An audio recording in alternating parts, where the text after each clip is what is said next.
There's a lot of different things you can do with this. Let me just talk about maybe one thing briefly. So whenever you're dealing with these pentatonic patterns, a really good device is you can always fill in the chromatics, because what ends up happening, so let's say I'm here, you're always going to land on one of the chord tones, or one of the scale tones, or chord tones. Okay, so whenever you have that pattern, you can throw in the chromatics, and then whenever you have this pattern, you can have, so you either have 3 or 4 notes. Okay, so here's this pattern here.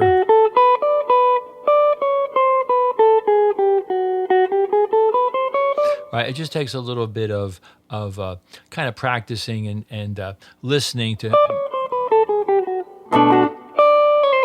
That's kind of a nice device, just kind of double pull off or triple pull off. Then here this to be double pull off or hammer on.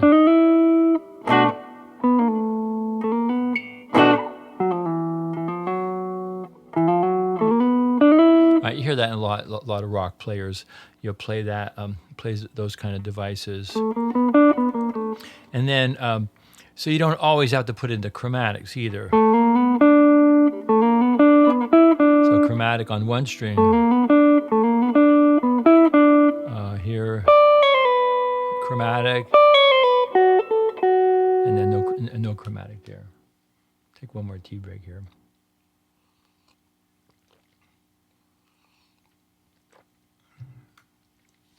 Okay, so there's the chromatic. So maybe I'll just do a quick demonstration of some chromatics, and I think I'll do one more concept before I end this off.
Once again, I'm not going to try to deconstruct every single little thing I did there, but basically that's all I'm doing. Either hammer, pull off, sometimes putting in the chromatics, and then sometimes just playing normally the normal scale. Okay, and then I'll just mention one more thing to you. So anybody who thinks, oh, that's just 4 notes, but there's a lot of ways you can spin this out. So I'm just going to take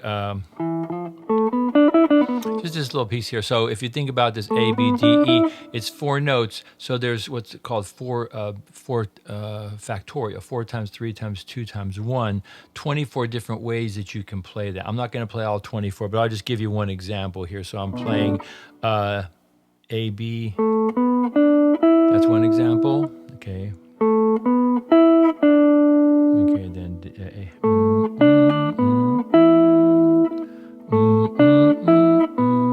And then jump to here.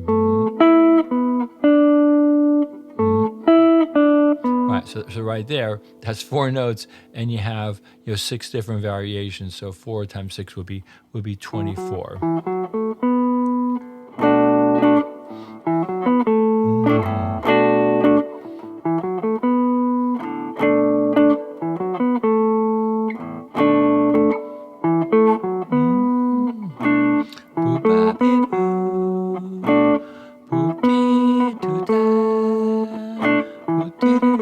Yeah, so then as you're practicing through these things, you can just play these different permutations and then come up with your own riffs.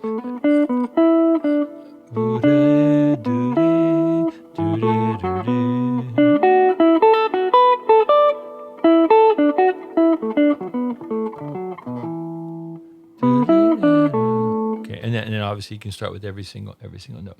Okay. Well, thanks for listening and watching. Hopefully you got some good ideas out of this, and then you can apply this to your own improvisations, your own tune writing. So I'll end off with just improvising out of these concepts. I don't have nothing planned. We'll just kind of see what happens. Okay.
Cheers.